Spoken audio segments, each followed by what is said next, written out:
अच्छा शाह साहब, जैसे नहीं इसमें देखें इमरान, मैं कहूँगा कि अभी आपने एक क्लिप ये सिर्फ ये चलाया है, बल्कि पूरा आप क्लिप चलाएं, जो बाकी हिस्सा था प्रोड्यूसर साहब को वो भी बोलें कि जहाँ उन्होंने बात की जी टीम के अंदर कौन से ज़ुबान बोलने वाले लड़के ज़्यादा हैं जिसकी वजह से प्रॉब्लम आ रही है। देखें अपनी पॉइंट स्कोरिंग के लिए, अपनी कुर्सी के लिए आप इस हद तक मत जाएं कि जहां आप आग लगाने की कोशिश कर रहे हैं, कि बजाय हम ये ढूंढें कि हमें कौन सी चीज़ें बेहतर करनी है, कि टीम की कप्तानी ठीक नहीं हो रही, टैक्टिक्स ठीक नहीं हो रही हैं, उस पर बात नहीं हो रही। बात क्या हो रही है, टीम में पठान लड़के ज़्यादा आ गए हैं जी, ये इसकी वजह से टीम हार गई है। शाहिद भाई आप प्लीज, शाहिद भाई इस पे प्लीज कमेंट कीजिएगा। शाहिद भाई इस पे जो अभी वसीम ने जिक्र किया, इस पे इजाज अहमद साहब भी ने भी बात की है। हाँ। और ये वाले जो पाकिस्तान क्रिकेट बोर्ड के चेयरमैन हैं, इनके करीबी हलकों से भी निकलता है कि शायद ये भी उसकी मुखालफत कर रहे हैं उसी बुनियाद पर, जुबान की बुनियाद पर। देखें इजाज अहमद से मुझे ऑनेस्टली ये उम्मीद नहीं थी कि इतना सीनियर क्रिकेटर, इतनी क्रिकेट खेला हुआ वो बंदा, मैं तो बड़ा हैरान हूं उनके मुंह से ये बात सुन के। देखिए टैलेंट, मैं चले अल्लाह करे कि 15 लड़के पंजाब से हो, ठीक है, मुझे कोई इशू नहीं, मेरे लिए हर शहर हर सूबा मेरे लिए पाकिस्तान है। ये कौमियत में क्यों बांटने वाली बातें करते हैं? इतना एक सीनियर प्लेयर बंदा कौम की बात करे, उसके कौमियत की बातें ना करे, कौम की बात करे। यार इजाज अहमद, आप इतने सीनियर हो, इतना पाकिस्तान से आपने क्रिकेट खेला हुआ, मुझे तो आपने हैरान हुआ कि आपने पठान, ठीक है हम सब जानते हैं कि केपीके से कितना टैलेंट आ रहा है, कौन सेलेक्ट कर रहा है? तो सिलेक्शन कमेटी तो पंजाब की बैठी हुई है, सेलेक्ट तो पंजाब कर रहा है, उनको टैलेंट आ रहा है तो सेलेक्ट कर रहे हैं ना। ये तो हम भी काफी अरसे से देख रहे हैं। आपकी फर्स्ट क्लास वसीम बैठा हुआ है यहाँ पे, और फर्स्ट क्लास क्रिकेटर जो है, फर्स्ट क्लास क्रिकेट जो है, कौन जीते जा रहा है? 3-4 साल से मेरे ख्याल में केपीके, अगर मैं गलत हूं वसीम मुझे प्लीज ठीक कर देना, 3-4 साल से केपीके जीत रही है, तो टैलेंट तो सारा वहां से आ रहा है आपका, सेलेक्ट पंजाब वाले कर रहे हैं। तो ये जो बयान था मेरे ख्याल में तो इन पे इजाज अहमद सीनियर है, काफी लोगों के दिल दुखे हैं इस बात से, और मेरे ख्याल में माफी मांगनी चाहिए उनको। सुहेल तनवीर साहब, आपने शाहिद आफरीदी साहब को सुना है, आपने नजम सेठी साहब को सुना है, आपने अभी जो हवाला दिया है मोहम्मद वसीम साहब ने, पाकिस्तान के साबिक चीफ सेलेक्टर, इन्होंने जो बात की है, आप इसको किस तरीके से देखते हैं कि एक ऐसे मौका पर जब टीम 2 मैचेस हार चुकी है और वर्ल्ड कप में अपनी जदोजहद में आया कि शायद हम कहीं से वापस आ जाएं, इस किस्म की गुफ्तगू से पाकिस्तान के लोगों को क्या पैगाम मिल रहा है?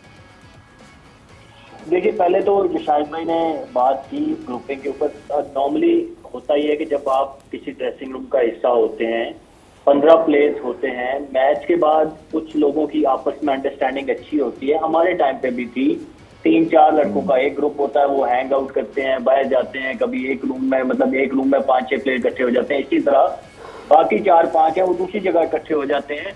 तो नॉर्मल परसेप्शन लोगों की क्या है कि वो जब एक साथ 4-5 लड़कों को ज्यादा देखना शुरू कर देते हैं तो हमारे यहाँ उसको ग्रुप का नाम दे दिया जाता है। तो जो शाहिद भाई ने बात की कि अगर आप उस सेंस में कह रहे हैं कि वो हैंग आउट बाहर इकट्ठे करते हैं तो आप ग्रुपिंग का नाम दे दें, but when it comes to playing cricket, जब वो पाकिस्तान को रिप्रेजेंट कर रहे होते हैं तो कोई बंदा नहीं चाहता कि उसको गालियां आवाम से पड़े या वो बुरा खेले। हर बंदा अपना 200% देने की कोशिश करता है, हर मैच में डिलीवर करने की कोशिश करता है।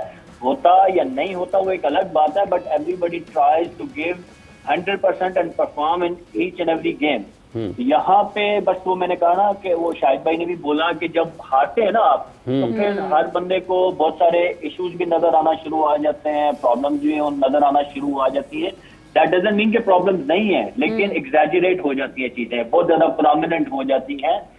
तो जब रिजल्ट ठीक आना शुरू होते हैं तो सब चीजें खुद ब खुद दब जाती हैं, नोबडी टॉक अबाउट इट, फिर यही प्लेयर हीरो भी बनते हैं। तो बाकी दूसरा जो कप्तानी वाला, वो बिल्कुल पूरी एपिसोड ही गलत थी। बाबर के ऊपर अगर आपको डाउट थे, मतलब कि क्रंच मोमेंट, यस उन्होंने पिछले 3-4 साल में क्रंच मोमेंट जब भी आए तो उनकी डिसीजन मेकिंग इतनी अच्छी नहीं थी, जिसकी वजह से हम मेगा इवेंट कोई भी जीत ना सके। मैं इसको खैर नहीं कहता कि आप मेगा इवेंट ही जीते तो आप बुरे कप्तान हैं, मतलब आप अगर उंगलियों पे गिनेंगे तो कितने कप्तान हैं दुनिया में अभी जो करंट हैं जिन्होंने बड़े जीते हैं। रोहित शर्मा ने कोई मेरे ख्याल में ट्रॉफी नहीं जीती हुई, but that doesn't mean he is a bad captain. आपके डिसीजन मेकिंग जो होती है on the spot, on crunch moment, makes you a better captain, या आप उसको एवरेज कैप्टन कहते हैं। तो वो मुझे लगा बाबर ने कई जगहों पे अच्छे डिसीजन नहीं किए हुए थे। ओके, आपने उनको हटा दिया, then you brought Shaheen Afridi as a captain. तो किसी भी कैप्टन, मैंने उस दिन भी बात की थी, देखें हम इंसान हैं, हम सब इंसान हैं, वी आर नॉट रोबोट्स, हमारे इमोशंस हैं, हमें चीजें अच्छी भी लगती हैं, हमें चीजें बुरी भी लगती हैं। तो जब आपने एक बच्चे को कप्तान बनाया जो कि दायरा Shaheen Shah Afridi is a big name in Pakistan cricket right now, ठीक है, जब आप उसको कप्तान बनाते हैं on basis of one series आप हटा देते हैं, तो वो अगर पहला डिसीजन बुरा था तो ये उससे भी बुरा था। फिर आप बाबर को वापस लेके आते हैं, तो कैसे चीजें ना आए दिलों में प्लेयर के, आती हैं। तो ये आई डोंट नो, अब जो डिसीजन मेकर थे वो रिस्पॉन्सिबल है इस सारे में। जी शायद भाई, लाला कुछ ऐड करना चाह रहे हैं। सुहेला सर, मैं सिर्फ यहाँ पे ये कहना चाह रहा हूँ कि मैं फिर बार बार कह रहा हूँ कि ठीक है शाहीन से मेरा एक ताल्लुक है, लेकिन जिस दिन वो गलत करेगा, जो उसने गलत किया, और हमेशा मैं बोलता भी रहा हूँ, यहाँ पे मेरी नजर में, मैं इस चीज को इस तरह लेता हूँ, हर इंसान की अपनी एक सोच है, मैं इसको इस तरह लेता हूँ कि मेरी नजर में, दुनिया की नजर में बाबर आजम की इज्जत और ज्यादा ऊपर हो जाती अगर वो ये स्टैंड लेता अपने प्लेयर के लिए कि मैं शाहीन की कप्तानी में खेलना चाहता हूं। शाहीन जो है उसको आप लोगों ने क्यों कप्तान अगर बना दिया कप्तान, तो उसी को ये गलत तरीका है कि आप उसको फौरन कप्तानी से हटा दें। अच्छा लाला, एक चीज़ यहाँ पर एक और बड़ी इंपॉर्टेंट है कि सवेरा ने इससे पिछले सेगमेंट में हम तक ये बात पहुंचाई थी कि ड्रेसिंग रूम से ये भी खबरें को सामने आ रही है कि जी बाबर आजम ने वहाँ पर ये कहा है कि अगर मैं 13 पे आउट नहीं होता तो 120 रन तुम लोग से इतने नहीं बने। ये वो चीज़ है जिस पे आपसे हमने बात करनी है। इसमें ऐड करना चाहूंगा जो शाहीन भाई ने बात की, अगर मुझे if you allow me please. जी सुहेल, आप देखें, मैं और शाहिद भाई जो आर्गुमेंट कर रहे हैं, it's not about Shaheen Shah Afridi, Yes, it's about absolutely. Any individual. हाँ। मैं स्टांस की बात कर रहा हूँ कि वो शाहीन की जगह कोई और प्लेयर भी होता ना, हाँ।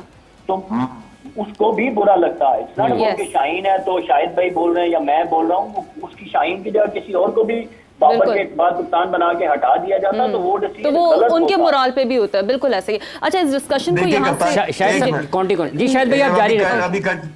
अब अभी काटो नहीं, अब बात सुनो मेरी। अब मैं ये कह रहा हूँ कि अभी देखें, जब ये ग्रुपिंग होती है ना, तो इसका मतलब है कि कप्तान जो है वो अपनी इज्जत लड़कों में ड्रेसिंग रूम में कम हो रही है, उसकी इज्जत, उसकी वजूहात होती हैं। आप डिसीजंस देख लें, लास्ट मैच के डिसीजन देख लें आप, ठीक है शादाब को अपने ऊपर भेज दिया, इमाद वसीम को कोई जरूरत नहीं थी, इफ्तिखार को मौका दें, एक जेन्युइन बैट्समैन खेलो, तो डिसीजंस वगैरह बहुत सारी चीजें होती हैं। कप्तान वीक हो जाता है, जिसकी वजह से ये जो ग्रुप्स बन जाते हैं ये वीकनेस की वजह से होते हैं, क्योंकि कप्तान अपनी इज्जत ड्रेसिंग रूम के अंदर खोए जा रहा होता है, क्योंकि आप हर प्रेजेंटेशन के अंदर बॉलर्स को क्रिटिसाइज करते हैं, बॉलिंग लाइन को करते हैं, आप कभी अपने ऊपर जिम्मेदारी नहीं लेते। मैंने नहीं सुना कि एक आधा दफा के अलावा कि बैट्समैनों के ऊपर जिम्मेदारी डाली हो, आप हमेशा बॉल, तो ये सारी चीजें बड़े तरीके से कैप्टन को सबको साथ लेके चलना पड़ता है। कैप्टन स्ट्रॉन्ग कैरेक्टर होगा तो वो कभी इस तरह की बातें नहीं निकलेंगी कि ग्रुप बन गए और ये हो गए। ठीक बातचीत होती है, लेकिन ये बातें कभी नहीं निकलती कि ग्रुप बन गए। देखिए शायद इस पे देखें, बात ये है कि हम जो शायद बात कर रहे हैं ना टीम की बेहतरी के लिए, या सुहेल जो बात कर रहा है, जो आप कर रहे हैं, या क्रिकेट पे हम बात करते हैं, हम क्रिकेट की बेहतरी के लिए बात करते हैं कि टीम हमारी कैसे बेहतर हो, हम कैसे जीतें। ये जो नए एंगल से चीज़ें आ रही हैं ना, इसमें दो ही चीज़ें हैं, या कुर्सी बचाने के लिए या कुर्सी हासिल करने के लिए आप लसानियत की तरफ टीम को लेके जा रहे हैं। चेयरमैन साहब कह रही हैं टीम की लसानियत आ गई है। ये जो मौजूदा चेयरमैन साहब हैं, इनके हवाले से भी ये सुनने को मिला कि ये भी कहते हैं कि शायद पुख्तून ज़्यादा हैं, सिर्फ कुर्सी बचाने के लिए ये चीज़ आएगी, चाहे वो आपके वहाब की तरफ से आए, चाहे वो बाबर की तरफ से आए, चाहे वो चेयरमैन की तरफ से आए। पुराना चेयरमैन ये बात करेगा वो सिर्फ क्या कुर्सी वापस लेने के लिए। अभी कह रही है स्ट्रॉन्ग उनको नाम चाहिए, हारून रशीद जैसे उनको स्ट्रॉन्ग कैरेक्टर चाहिए चीफ सिलेक्शन के लिए। तो ये सारी बातें सिर्फ वापस आने के लिए इनकी। शायद के साथ 10 दिन वो चल सके थे क्योंकि डिक्टेशन नहीं मानी उन्होंने। उनको ऐसा बंदा नहीं चाहिए कि जो वो कर सके। तो टीवी पे बैठ के बात कर रहे हैं, टैलेंट की बात कर रहे हैं, टैलेंट एक्सप्लेन कर दें होता क्या है टैलेंट। टैलेंट एक्सप्लेन करेंगे और एक अच्छी प्लेयर है टीम के अंदर, आपका एक मतलब एक्स आपका चेयरमैन क्या है, फिर बताएं कौन सा है, किसकी पर्ची है। इतना बड़ा आपके पास सिस्टम है तो बताएं। ये सारा या कुर्सी हासिल करने के लिए या ये कुर्सी अपनी बचाने के लिए, खेल सारा कुर्सी बचाने के लिए है, पाकिस्तान क्रिकेट बचाना है। असल सवाल ये है, और शायद ये सवाल कहीं इन सब सवालों में दब कर रह गया। एक वक्फा ले रहे हैं, वक्फे के बाद आएंगे और फिर अपने मेहमानों से गुफ्तगू के सिलसिले को आगे बढ़ाएंगे।